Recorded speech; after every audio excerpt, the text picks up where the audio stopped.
Jax stared at the elegant wedding invitation on his kitchen table, the gold-embossed letters mocking him with their exclusion. His daughter Emily's name intertwined with her fiancé's, but no mention of him, her own father, because of who he loved. As tears welled up, his partner Mark wrapped his arms around him, whispering, "We'll get through this." But Jax wondered if family bonds could ever mend when shattered by prejudice. In the bustling suburbs of Chicago, Jax Thompson had built a life he was proud of after coming out at 40. Divorced from Emily's mother for over a decade, he'd found solace and love with Mark Rivera, a kind-hearted teacher who'd stood by him through the initial storms of rejection. Emily, now 28 and a successful marketing executive, had once been his little girl, sharing secrets and dreams under the stars in their backyard. But as she climbed the social ladder, her views shifted, influenced by her fiancé's affluent family, the Harringtons, old money from New York's elite circles who whispered about traditional values. The invitation, or rather the lack of one, came as a blow but not entirely unexpected. Emily had called him 2 months prior, her voice laced with hesitation. "Dad, I love you, but the Harringtons are conservative. They wouldn't understand about you and Mark. It's just easier if you don't come." Jax's heart sank, but he forced a calm response. "Easier for who, Em? Me or them?" She paused, then said, "For everyone. Please don't make this harder." He hung up, feeling the weight of years of subtle distancing. Missed holidays, awkward conversations about his lifestyle, as she called it. Mark, sensing Jax's turmoil, suggested they take a drive to their favorite spot by Lake Michigan. As waves lapped the shore, Mark held Jax's hand. "She's scared, Jax. Scared of losing her place in that world." Jax nodded, but inside, anger simmered. He'd supported Emily through college, cheered at her graduations, even when her mother remarried and pulled away. Now, at her pinnacle moment, he was sidelined because loving Mark made him unfit for polite society. Back home, Jax dove into work at his small architecture firm, designing homes that symbolized stability, ironic given his own family's fragility. Colleagues noticed his distraction, but he brushed it off. One evening, as he sketched a blueprint, his phone buzzed with a text from Emily. "Dad, I miss you, but you have to understand." He replied, "I do understand. I just wish you did too." No response came, deepening the rift. Meanwhile, Emily prepared for her dream wedding at the Harrington estate in the Hamptons, a lavish affair with crystal chandeliers and celebrity guests. Her fiancé, James Harrington, was charming, heir to a pharmaceutical empire. But whispers in the family hinted at tensions.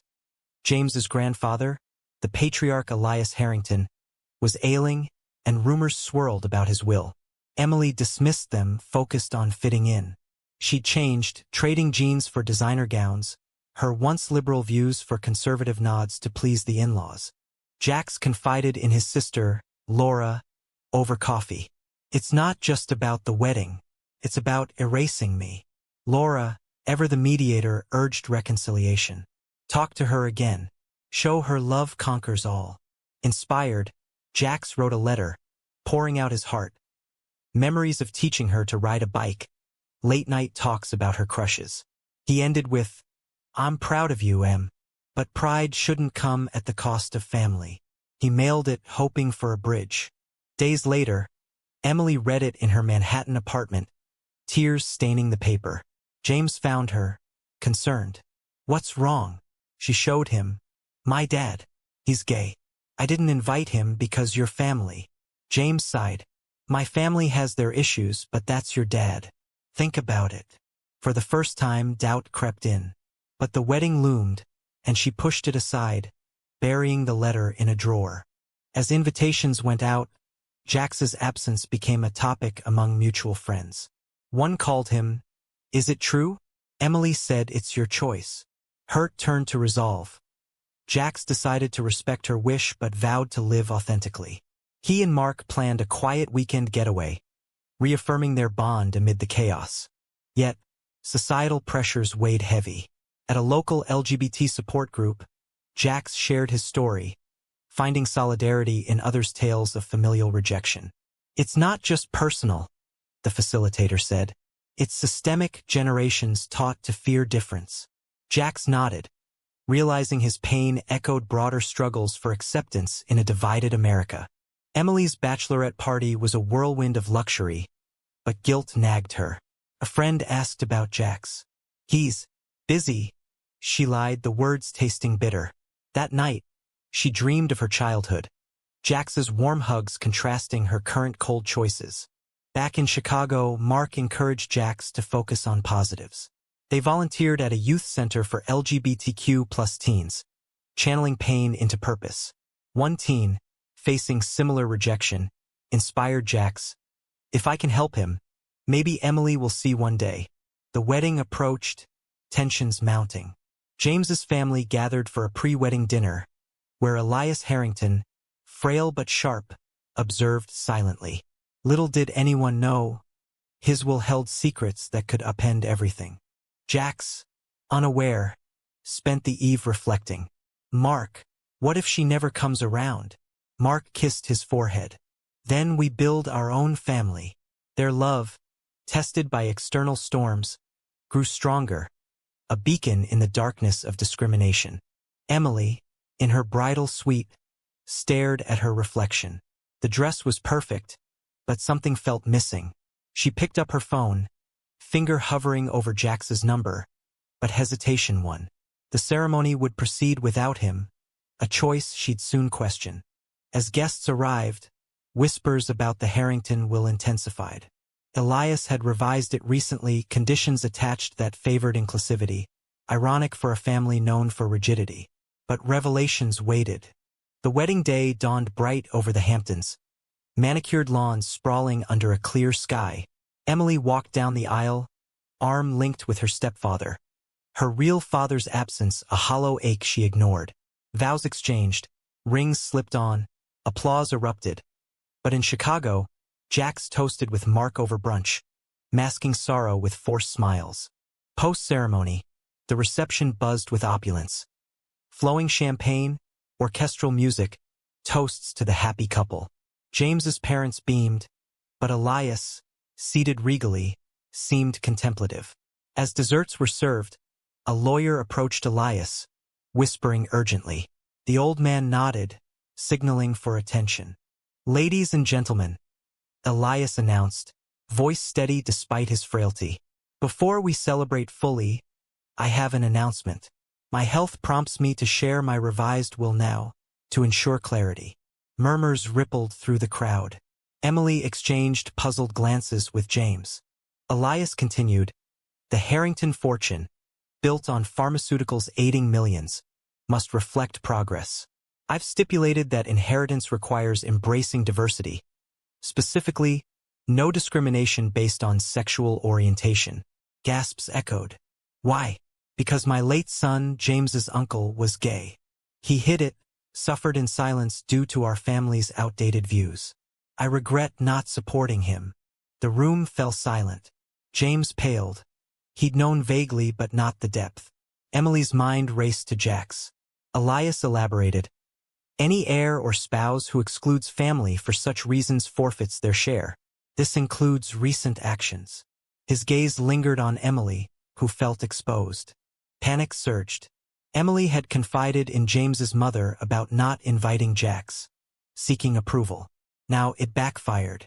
Grandpa, James interjected. What does this mean? Elias replied. It means reflection. Emily, your father. Invite him into your life, or risk the consequences. Humiliation burned Emily's cheeks. Guests whispered, some sympathetic, others judgmental. She fled to a quiet garden, James following. I didn't know, he said, but this changes things. Emily sobbed. I thought I was protecting us. Now I'm the villain. In Chicago, Jax's phone rang, an unknown number. It was James. Mr. Thompson, I'm Emily's husband. There's been a development. He explained the will, the stipulation. Jax listened, stunned. She didn't want me there because of who I am. James sighed. She's regretting it now. Please come visit. We need to talk. Jax hung up, sharing with Mark. It's about money, not love. Mark replied, "Maybe it's a start. People change for wrong reasons, then right ones follow." Jax wrestled with emotions. Betrayal, hope, anger at a system where acceptance hinged on inheritance. Emily, back at the reception, faced Elias privately. "Why now?" she asked. "Because life's too short for regrets," he said. "Your father loves you. Don't let prejudice steal that." Tears flowed. Emily realized her choices stemmed from fear of losing status, not true belief. The honeymoon was postponed for family matters. Emily called Jax, voice trembling. "Dad, I'm sorry. Please come to New York." Jax agreed, but cautiously. With Mark by his side, they flew east, hearts heavy with uncertainty. Arriving at the Harrington penthouse, Jax felt out of place amid luxury. Emily hugged him tightly, whispering apologies. "I was wrong. Scared." Jax held her, but said, "Fear doesn't excuse hurt." Mark stood back, supportive yet wary. Over dinner, conversations flowed awkwardly. James's parents, chastened by the will, offered polite welcomes. Elias, from his armchair, shared stories of his son, humanizing the past. "We failed him. Don't fail each other." Jax opened up about his journey. Coming out, losing friends, but gaining authenticity. Love isn't a choice, but acceptance is. Emily listened, eyes widening at the depth of his pain. Mark added his perspective, recounting their shared struggles against societal bias. As days passed, bonds tentatively mended. Emily visited Jax and Mark's hotel, sharing laughs over old photos. But underlying tensions simmered. Was her change genuine or will-driven? Social conflicts emerged. Friends questioned Emily's flip-flop. Convenient timing. Online, anonymous posts debated family obligations versus personal identity. Jax faced his own doubts. Forgiving too easily? Mark and Jax strolled Central Park, discussing. "She's trying," Mark said. "Give her time." Jax nodded, but wondered if true reconciliation required more than words. Emily confronted her internalized biases, attending a PFLAG meeting with James. Hearing stories mirrored Jax's, she vowed change. But habits died hard. A slip-up comment about normal families stung Jax during a family outing. Confrontation ensued. If you still see us as other, what's the point?" Jax asked. She broke down, admitting, "I'm learning. Please don't give up." Mark mediated, emphasizing growth over perfection. The will's impact rippled wider. James's family donated to LGBT causes, shifting public image. Media caught wind, praising the progressive turn, but critics called it performative. Jax returned to Chicago transformed, yet cautious. "It's a beginning," he told Laura. Emily promised visits, but distance tested sincerity. Months later, at a family gathering, old wounds resurfaced when a relative made a homophobic joke. Emily shut it down firmly, earning Jax's respect. Mark smiled, seeing progress. Yet, Jax pondered the irony. A dying man's decree forcing acceptance where love should have sufficed. Back in the rhythm of Chicago life, Jax threw himself into projects at the firm, but the New York trip lingered like an unresolved chord. Mark noticed his quieter moments, gently probing over evening walks. "You're still processing," Mark said, squeezing his hand. Jax admitted, "It's bittersweet." Emily's back, but was it her choice or Elias's? Emily, in New York, navigated her new reality. The will secured their future, but she grappled with guilt. James supported her therapy sessions, where she unpacked childhood confusion over the divorce and Jax's coming out. "I blamed him for breaking our family," she confessed. Her therapist nodded.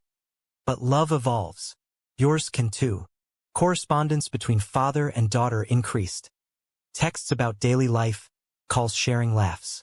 Jax invited her to visit, and she accepted, arriving with James. The four dined at a cozy Italian spot, conversations flowing easier. Mark shared teaching anecdotes, James discussed business ethics. Common ground emerged. But societal clashes intruded. At a neighborhood block party, a nosy acquaintance asked Emily about her unique family. She bristled but replied proudly, "My dad's amazing, and so's his partner." Jax overheard, swelling with pride. Yet, doubts persisted. Was this performance or permanence? Elias's health declined, prompting another family summit. Jax attended virtually, surprised by inclusion. Elias, weakened, spoke directly. "Jax, your presence honors my son." "Thank you." Touched, Jax replied, "Family's about actions, not blood." The call ended with plans for a memorial fund in Elias's son's name. Emily volunteered with Jax at the youth center, witnessing his impact on teens. One boy, outcast by parents, hugged Jax tearfully. Emily whispered, "You're a hero, Dad." For the first time, Jax believed her change was real. Conflicts arose externally. Media outlets sensationalized the story. Eris's gay dad drama will force his family reunion. Comments sections erupted with debates. Supporters praised progress. Detractors decried forced tolerance. Jax ignored it, but Emily engaged online, defending her growth. A heated family dinner tested bonds. James's aunt, a holdout conservative, questioned the will's validity. "This is coercion, not conviction." Emily countered, "No, it's correction. We were wrong." Jax added calmly, "Prejudice costs more than money." The aunt stormed out, but the rest united. Mark and Jax's relationship deepened amid the turmoil. Late nights, they discussed future marriage, adoption. "We've built this together," Mark said. Jax agreed, their love a steady anchor. Emily faced personal backlash. Old friends distanced themselves, labeling her opportunistic. Hurt, she confided in Jax. "Am I?" He replied, "Only if you stop growing now." Inspired, she organized a fundraiser for LGBT rights, inviting the Harringtons. The event was a success, blending elites with activists. Elias attended in a wheelchair, donating generously. Speeches highlighted stories like Jax's, fostering dialogue. A young attendee approached Jax. "Your story gives me hope." He smiled, realizing the ripple effect. But twists continued. Legal challenges to the will emerged from disgruntled relatives, claiming undue influence. Court dates loomed, pulling Emily into battles. Jax offered support. "Stand for what's right." She did, testifying about her transformation. During a break in proceedings, Emily and Jax shared a quiet moment. "Dad, even without the will, I'd choose you now." Tears in his eyes, Jax hugged her. "That's all I needed." Mark, back home, prepared a surprise anniversary dinner for Jax. Candles flickered as they toasted. "To us, against the odds." Their intimacy, emotional and profound, reaffirmed commitment. Society's undercurrents surfaced in subtle ways. At work, Emily advocated for inclusive policies, facing pushback but persisting. James backed her, their marriage strengthening through shared values. Jax reflected on broader issues, America's patchwork of acceptance, where laws advanced but hearts lagged. He wrote an op-ed, anonymous at first, sharing his journey. It went viral, sparking conversations. Emily read it, recognizing his voice. She called, "Proud of you." The cycle of pride reversed, healing old wounds. As Elias passed peacefully, his funeral became a testament to change. Jax attended, eulogizing the man's late redemption. "He taught us that it's never too late." Post-funeral, the family gathered, tensions eased. James's mother apologized to Jax. "We were blind." He forgave, emphasizing forward movement. Yet not all was resolved. Lingering prejudices in extended family simmered, promising future conflicts. Emily vowed vigilance. In Chicago, Jax and Mark hosted Emily and James for Thanksgiving. Laughter filled the air, a far cry from past exclusions. But Jax wondered, would this last? A controversial bill in Congress, rolling back LGBT protections, ignited debates at dinner. Sides clashed briefly, but dialogue prevailed. Emily's staunch defense surprised all. As guests departed, Jax felt optimistic. Change, though prompted by circumstance, could endure through effort. Winter settled over Chicago, blanketing the city in snow that mirrored Jax's contemplative mood. The holidays approached, a time once fraught with isolation now promising warmth. Emily's invitation to New York for Christmas arrived, a gesture Jax accepted with Mark, eager yet guarded. Arriving amid twinkling lights, they found the penthouse transformed. Inclusive decorations, photos including Jax and Mark. Emily greeted them warmly, James by her side. "We've missed you," she said genuinely. Festivities unfolded with blended traditions. Jax's family recipes mixed with Harrington elegance. Conversations delved deeper, politics, personal growth. Emily shared her advocacy work, inspired by Jax. "I'm on a board for equality now." He beamed. "That's my girl." But shadows loomed. A cousin's snide remark about alternative lifestyles during dinner sparked tension. Mark responded eloquently. "Love is love, simple." Emily backed him, shutting down the negativity. Jax appreciated her evolution, but questioned its depth in crises. Post-holiday, back in Chicago, Jax faced a health scare. A routine check revealed high blood pressure, stress-induced. Mark insisted on self-care. "We've fought enough battles."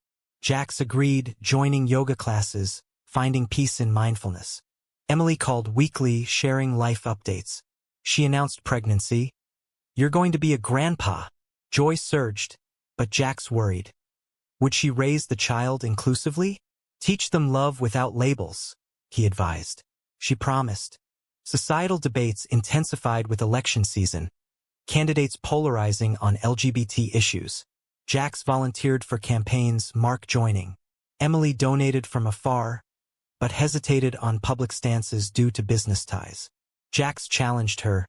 "Silence enables harm." She reflected, eventually posting support online, facing backlash but standing firm. A family retreat in Aspen tested alliances.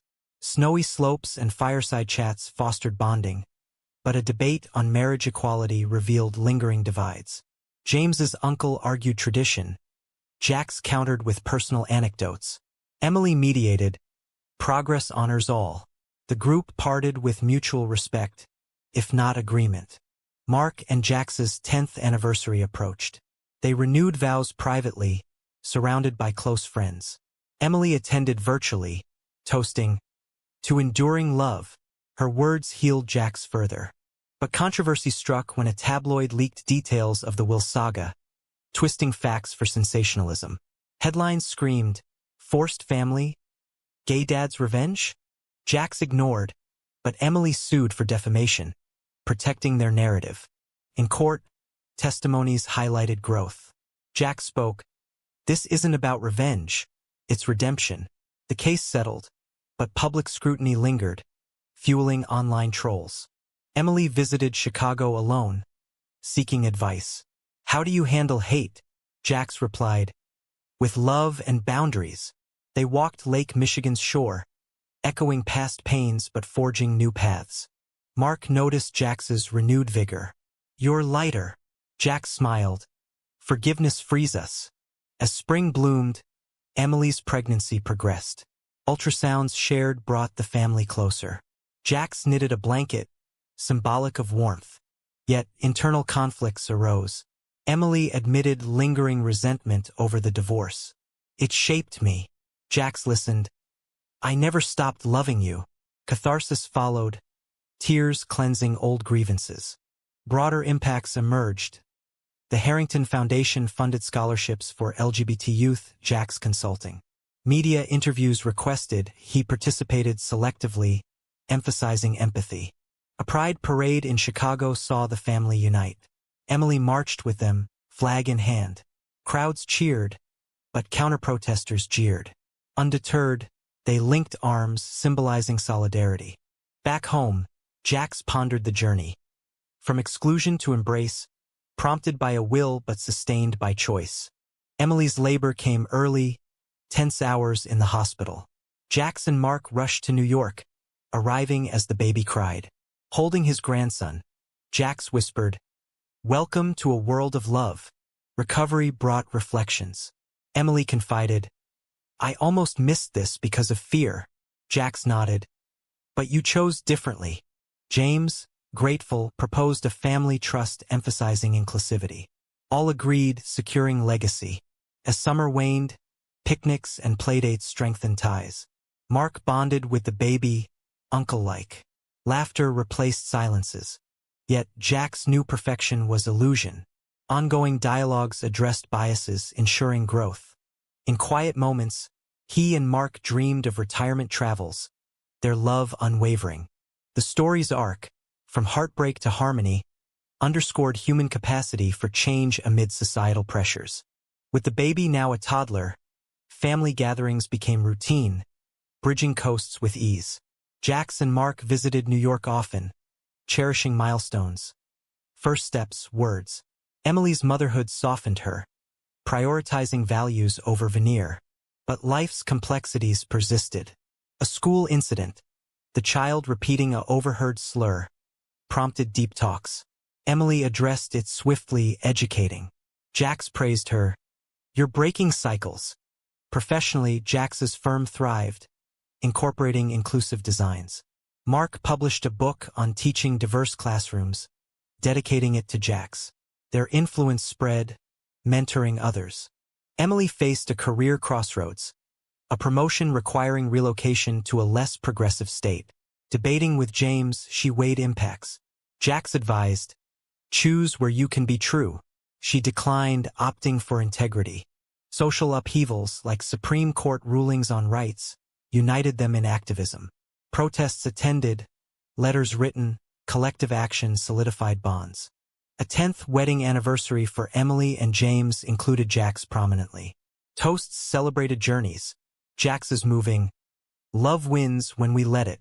Yet, reflective evenings with Mark, Jax questioned, had the will been catalyst or crutch? It forced doors open, Mark said. We walked through. Emily's confession over coffee. Initially, yes, money mattered, but now it's you. Honesty deepened trust. Broader controversies. A friend's coming out met family rejection, mirroring Jax's past. They supported Emily hosting interventions. Successes and failures taught resilience. As years passed, the grandson grew curious about family history. Stories shared honestly, emphasizing acceptance.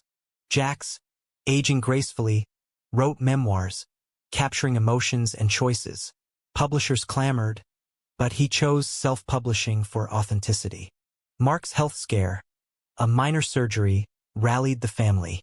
Emily's presence unwavering, proving commitment. Holidays evolved, blended celebrations honoring all. Traditions like Jax's cookie baking became sacred. In quieter times, Jax pondered societal progress. Gains in marriage equality, but battles over trans rights ongoing. He volunteered more, inspiring Emily to do likewise. A family vacation to Hawaii sealed unity. Beaches, hikes, heartfelt talks under stars. Emily thanked Jax for never giving up. Back home, routine resumed, but enriched. The narrative, woven with drama and debate, highlighted prejudices challenged, loves affirmed. In the end, as Jax watched his grandson play, he felt fulfillment. Yet, one question lingered, sparking endless discourse. Was the daughter's initial exclusion justified by societal pressures, or was it always an inexcusable betrayal?